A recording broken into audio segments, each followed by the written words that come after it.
Hello दोस्तों, study hub में आप सभी का स्वागत है।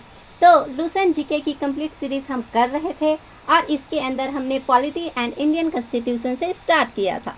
तो पॉलिटी और इंडियन कॉन्स्टिट्यूशन में हमने इवोल्यूशन ऑफ जो इंडियन कॉन्स्टिट्यूशन है उस टॉपिक को हम पढ़ रहे थे। और आज की क्लास में कुछ इंटरेस्टिंग भी होने वाला है, क्योंकि आज की क्लास में मैंने हिंदी में भी लिखा है ताकि हिंदी वाले बच्चों को कोई परेशानी ना हो।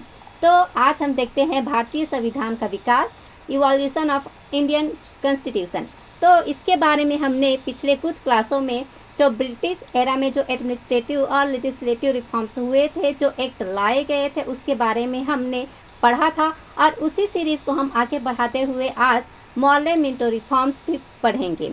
तो ये मॉर्ले मिंटो रिफॉर्म्स को और किस नाम से कहा जाता है और इसके अंदर में क्या क्या प्रोविज़न था, सारी जानकारी हम आज पूरे डिटेल से पढ़ेंगे ताकि आपके मन में एक भी डाउट ना रहे। तो आइए स्टार्ट करते हैं। तो 1909 में आया है इंडियन काउंसिल एक्ट, और इसी इंडियन काउंसिल एक्ट को क्या कहा जाता है, मॉर्ले मिंटो रिफॉर्म्स। तो आपके मन में जरूर ये क्वेश्चन आया होगा कि मॉर्ले मिंटो रिफॉर्म्स आखिर क्यों कहा जाता है। तो आइए इसका भी हम आंसर जानते हैं कि जो 1909 का जो एक्ट आया था इंडियन काउंसिल एक्ट, आखिर उसको मॉर्ले मिंटो रिफॉर्म्स क्यों कहा जाता है। तो आइए देखते हैं। और इसको हिंदी में क्या कहा जाता है, भारतीय परिषद अधिनियम 1909। तो जो रिफॉर्म्स रिकमेंड किया गया था, किसके द्वारा रिकमेंड किया गया था, जो वायसराय था, कौन वायसराय था, ये था मिंटो वायसराय था। और ये सेक्रेटरी ऑफ स्टेट, जिसे हम सचिव कहते हैं, भारत राज्य के लिए जो सचिव सेक्रेटरी ऑफ स्टेट अपॉइंट किया गया था उस टाइम, वो कौन था, लॉर्ड मॉर्ले। तो ये मॉर्ले और ये मिंटो, ये दोनों के रिकमेंडेशन के द्वारा जो रिफॉर्म्स रिकमेंड किया गया था, उसी के आधार पर ये जो इंडियन जो काउंसिल एक्ट 1909 है ये लाया गया था।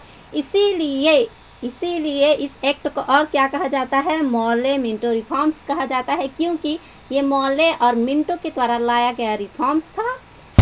अब देखते हैं कि इस एक्ट में आखिर प्रोविज़न क्या था। तो इस एक्ट के द्वारा क्या किया गया था, जो इंडियन लेजिस्लेटिव काउंसिल है, क्या है इंडियन लेजिस्लेटिव काउंसिल, जिसे हम लोग क्या बोलते हैं, भारतीय विधान परिषद।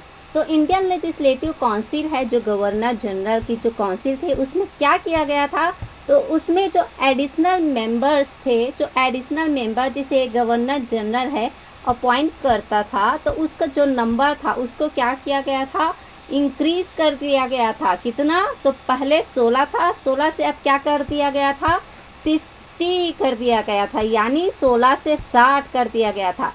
और ये 16 नंबर कब जो एक्ट था 1892 का, उसमें बताया गया था कि 16 मेंबर होगा मैक्सिमम, और इस एक्ट के तहत उस मैक्सिमम नंबर को 60 कर दिया गया।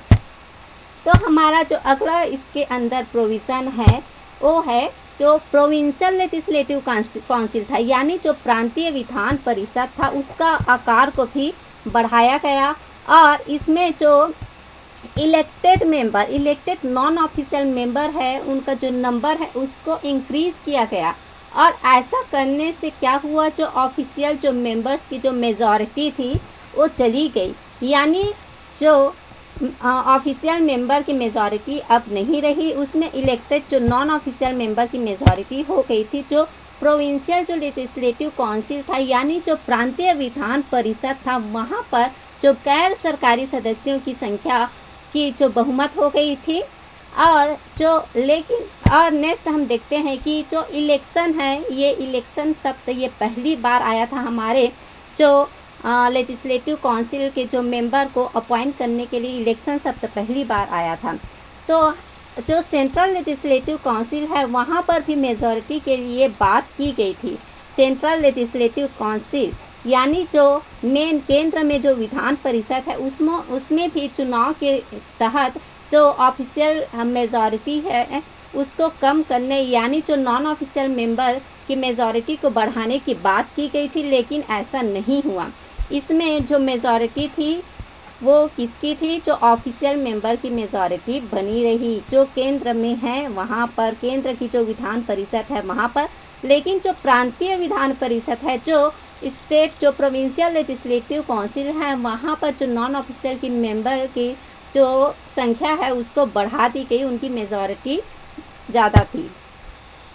हमारा इसी में है अगला प्रोविज़न है ये है कि जो लेजिस्लेटिव काउंसिल है उसको एम्पावर किया गया। क्या एम्पावर किया गया कि वो जो बजट प्रस्तुत किया जाता है सरकार की तरफ से उस पर जो काउंसिल है, लेजिस्लेटिव काउंसिल है, उस पर रिसोल्यूशन यानी उस पर संकल्प प्रस्तुत कर सकता है, संकल्प ला सकता है, रिसोल्यूशन ला सकता है। यदि बजट के ऊपर जो काउंसिल है, लेजिस्लेटिव काउंसिल है, वो सहमत नहीं है तो उसके ऊपर रिसोल्यूशन ला सकता है।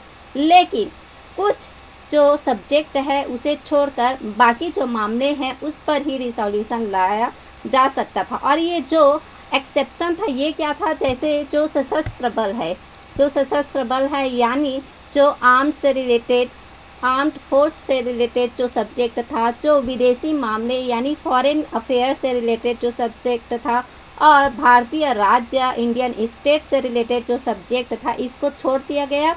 उसके अलावा जो बाकी सब्जेक्ट है जहाँ पर पब्लिक इंटरेस्ट मैटर करता है वहाँ पर जो लेजिस्लेटिव काउंसिल को एम्पावर किया गया कि वो संकल्प ला सकते हैं बजट के ऊपर। जो अगला प्रोविज़न है ये है कि ये फर्स्ट टाइम ऐसा हुआ कि जो मुस्लिम कम्युनिटी है, जो मुस्लिम समुदाय है, उनके लिए अलग से प्रतिनिधित्व का प्रावधान किया गया, यानी एक सेपरेट रिप्रेजेंटेशन उनको दिया गया। अलग से उनके लिए इलेक्शन की बात कही गई कि जो मुस्लिम कम्युनिटी है उनको अलग से हम रिप्रेजेंटेशन प्रोवाइड करेंगे। तो इसमें क्या हुआ, ये फर्स्ट टाइम ऐसा हुआ कि जो सेपरेटिज्म है यानी जो अलगाववाद है, इसका बीज अंग्रेज़ों के द्वारा बोया गया। और अंग्रेज़ों की तो नीति ही थी फूट डालो और शासन करो।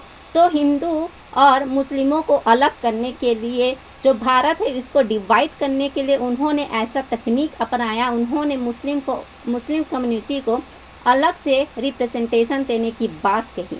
तो इससे क्या हुआ, भारत में सेपरेटिज्म का जो बीज उत्पन्न हुआ, सीड्स बोया गया, ये अंग्रेज़ों के द्वारा इस एक्ट के तहत बोया गया। जो हमारा अगला एक्ट है ये है गवर्नमेंट ऑफ इंडिया एक्ट 1950।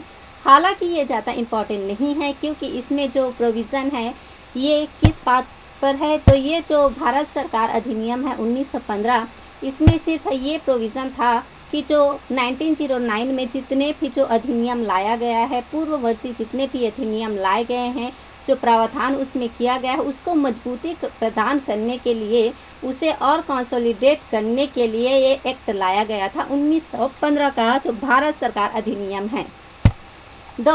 मुझे लग रहा है कि आज की क्लास आपको बहुत अच्छी लगी होगी और ऐसे ही और इंटरेस्टिंग क्लास जानने के लिए आप मेरे साथ हमेशा जुड़े रहिए। मैं हर दिन आपके लिए नए नए इंटरेस्टिंग और हर एक टॉपिक पूरे डिटेल से जानकारी आपको दूंगी और लुसेंट की बुक की पूरे A to Z हर एक लाइन आपको अच्छे से समझा कर पढ़ाऊँगी। तो यदि आपको मेरा ये वीडियो पसंद आया तो प्लीज़ लाइक करें, कमेंट करें, सब्सक्राइब करें और शेयर करना ना भूलें। Thanks for watching.